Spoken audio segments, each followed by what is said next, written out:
Olá, tudo bem? Tudo na paz de Deus? Feliz final de semana para todos. Eu quero trazer aqui um ensino, uma palavra de ensino, falando sobre um assunto que muitos não compreendem e nós vamos descobrindo com o passar do tempo, que nos diz a palavra de Deus. E é muito interessante nós descobrirmos o que o Senhor tem para nós, aos nossos corações, através da sua palavra. O que significa na realidade o cantar do galo.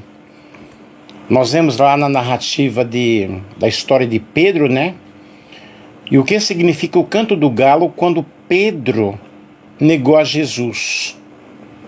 É um assunto muito interessante quando nós vamos descobrir o real significado, porque existem muitas interpretações a respeito deste assunto.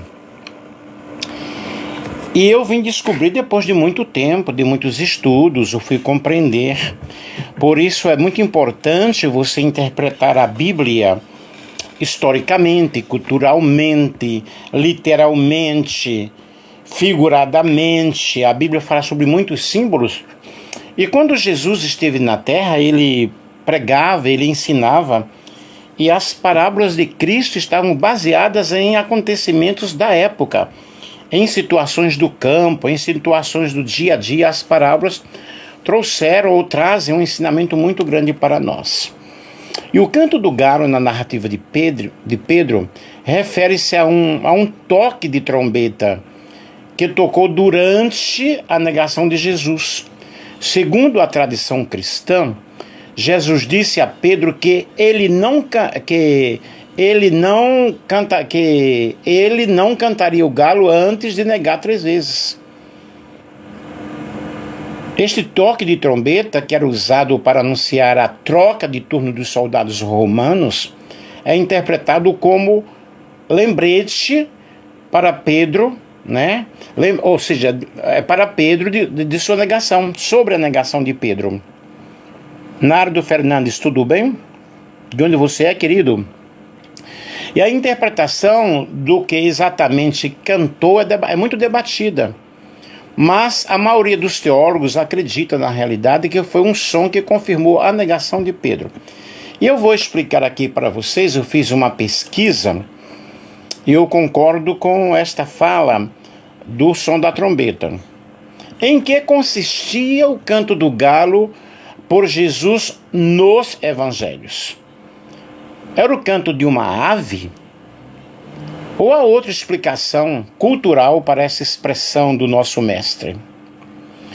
Lucas 22:34 disse: Digo-te, Pedro, que não cantará hoje o galo antes que 3 vezes, né? Aí, sobre a negação de Pedro. Durante séculos, a posição que prevaleceu na história do cristianismo foi que o canto do galo, referido por Jesus nos evangelhos, era o canto de uma ave emplumada, que cantava para anunciar a madrugada, e geralmente os galos cantam de madrugada, né? Aí nesse contexto aí, vemos a negativa de Pedro conforme Jesus havia falado que ia acontecer. Segundo Swindoll, na época de Jesus, havia uma regra, isso aqui é muito importante, havia uma regra na lei judia que proibia a criação de aves como aquela na Cidade Santa pelo fato delas emporcalharem as coisas santas, de sujarem as coisas santas, né? E é curioso nós observarmos aí que Jesus passou por vários julgamentos. O primeiro foi, na realidade, 3 pelos judeus: Anás, Caifás e o Sinédrio. Depois nós vemos pelos romanos: Pilatos, o segundo por Herodianos E o terceiro por Pilatos, quando então, de acordo com o Evangelho nos escreveu São Marcos, ele foi condenado e crucificado à 3ª hora do dia. Oi, Tiago, tudo jóia? De onde que você é, querido? De acordo com a cronologia judaica no nosso calendário, corresponde às 9 horas da manhã. Outro fato muito interessante, muito curioso, que vale destacar é que tanto com Anás quanto em Caifás, e mesmo no Sinédrio, não havia realmente um galinheiro. Não havia galo ali, por ali. E podemos perguntar, e que canto do galo foi esse que Jesus se referiu? Por que está falando sobre isso? Eu acho fenomenal nós estudarmos a Bíblia culturalmente, historicamente, gramaticalmente, literalmente, metaforicamente. A Bíblia é toda cheia de símbolos. Só que aí no caso não era um símbolo, era algo da cultura da época. Então observe o que galo foi esse referido por Jesus. De acordo com os grandes historiadores, o dia estava dividido da seguinte forma. Havia o dia de 24 horas, que se iniciava com o pôr do sol de um dia e terminava com o pôr do sol do outro dia. E até hoje os sabatistas, os adventistas, eles consideram, por exemplo, agora daqui a pouco já vai ser sábado para os adventistas, porque eles guardam o sábado.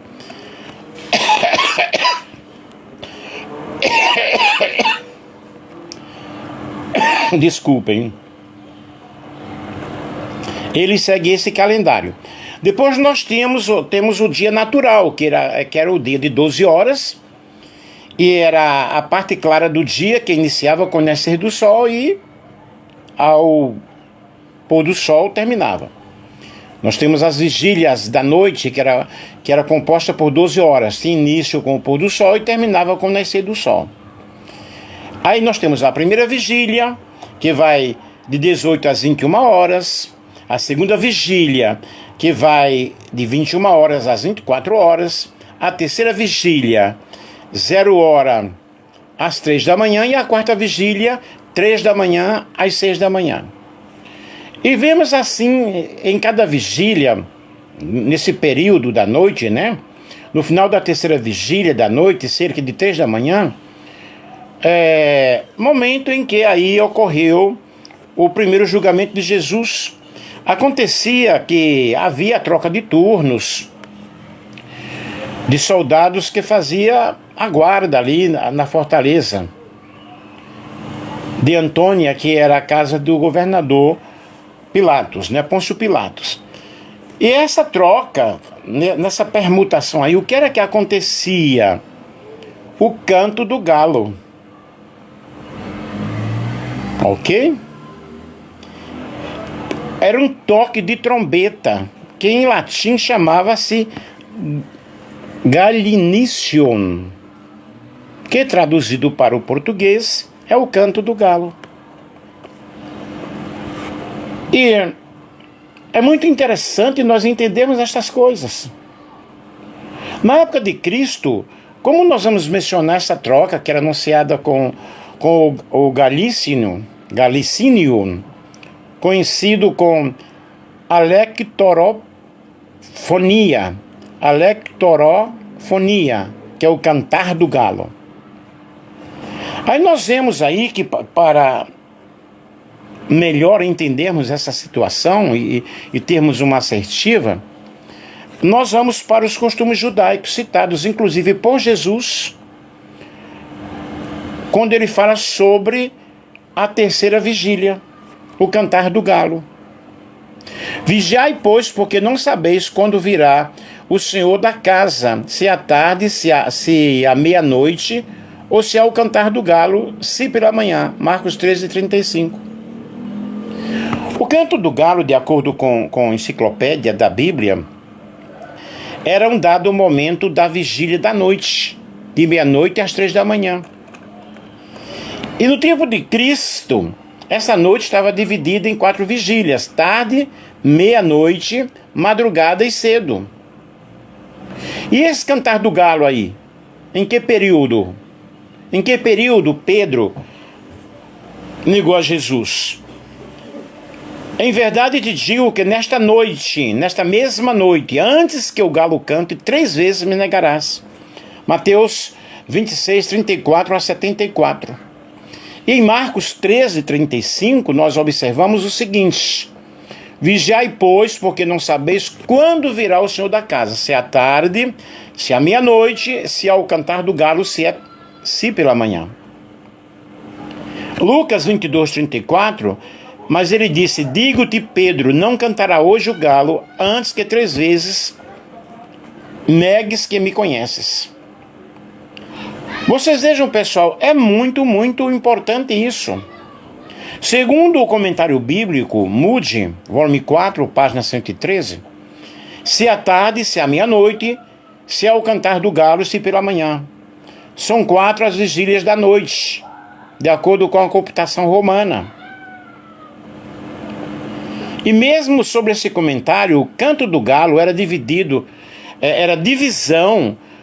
do tempo romano, que começava com a terceira vigília, cerca das 3 horas da madrugada.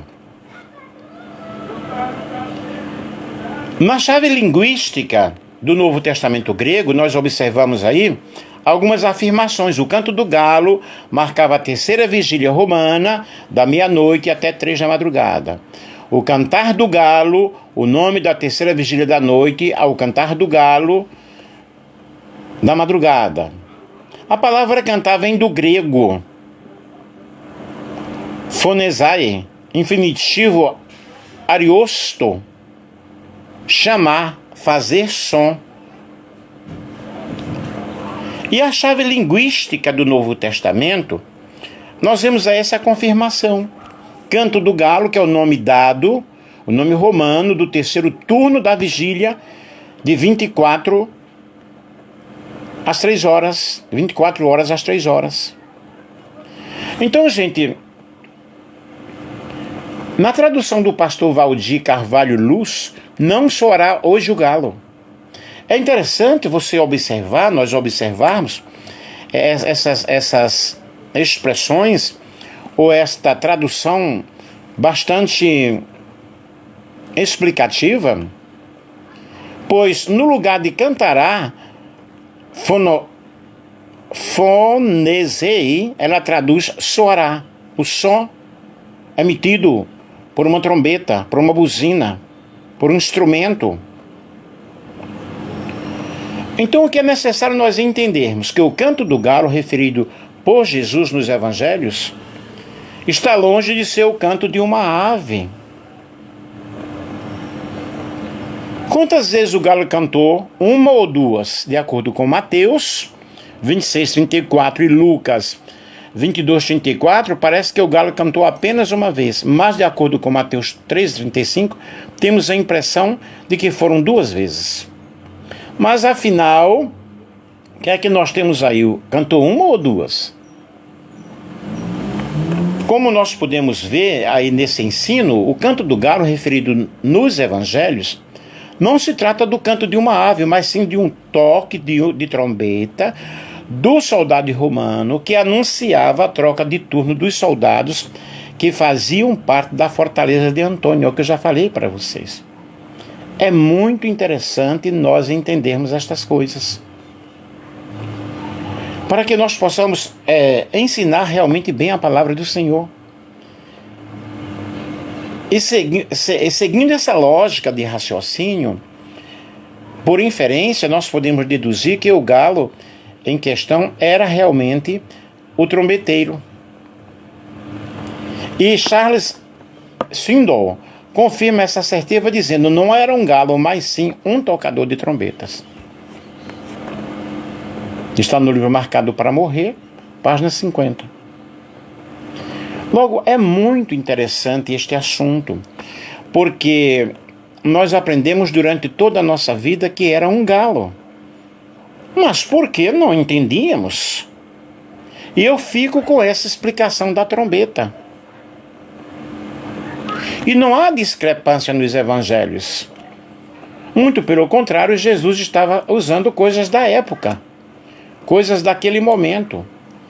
E é interessante nós entendermos o que a Bíblia nos ensina, o que a Bíblia nos mostra, e estudarmos à luz da palavra de Deus. Porque quando nós estudamos à luz da palavra de Deus, nós vamos entender perfeitamente sobre o costume da época. Que galo ou que canto do galo foi esse referido por Jesus? Isso aconteceu com um galo literal? O que cantou? Um galo ou uma trombeta? Aí nós vemos que na época de Jesus, vou repetir, era a troca de turno dos soldados. E isso acontecia com o toque de trombeta. E é interessante nós vermos realmente e estudarmos a palavra do Senhor. Eu descobri isso não faz tanto tempo. E eu pensei, uau! Como que pode ser? Como nós aprendemos as coisas erradas? Porque nos ensinaram errado, porque aprenderam errado também. Portanto, meus queridos, por isso que a Bíblia diz: o meu povo perece porque lhe faltou conhecimento.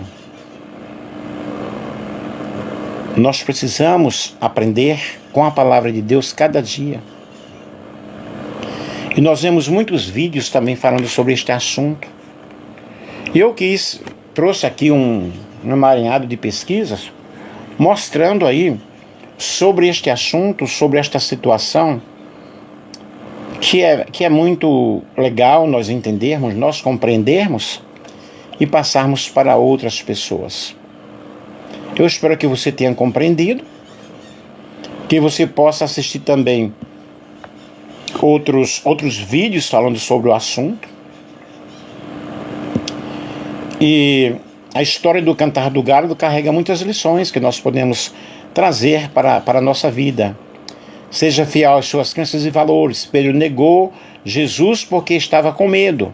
Ele tinha medo de ser preso ou morto, então ele negou. Mas quando o galo cantou, ele percebeu que havia falhado em sua fidelidade ao Senhor. Nós precisamos ser fiéis ao Senhor. E nós precisamos aprender com os nossos tombos, com os nossos erros. Pedro cometeu realmente um grande erro. Mas ele aprendeu com esse erro e se arrependeu. É o que nós precisamos aprender cada dia. E nós devemos também ouvir a nossa consciência, né? Pedro soube imediatamente que havia negado o Senhor. Ele chorou, ele se arrependeu. Então o Cantar do Galo na Bíblia é um símbolo realmente fortíssimo para que nós possamos pensar, refletir sobre como nós estamos sendo fiéis ao Senhor, como nós estamos fazendo, ok? Um grande abraço, um grande beijo. Eu espero que você tenha compreendido o que nós estamos passando aqui, o que eu passei aqui, e que você busque mais e mais informações, amém?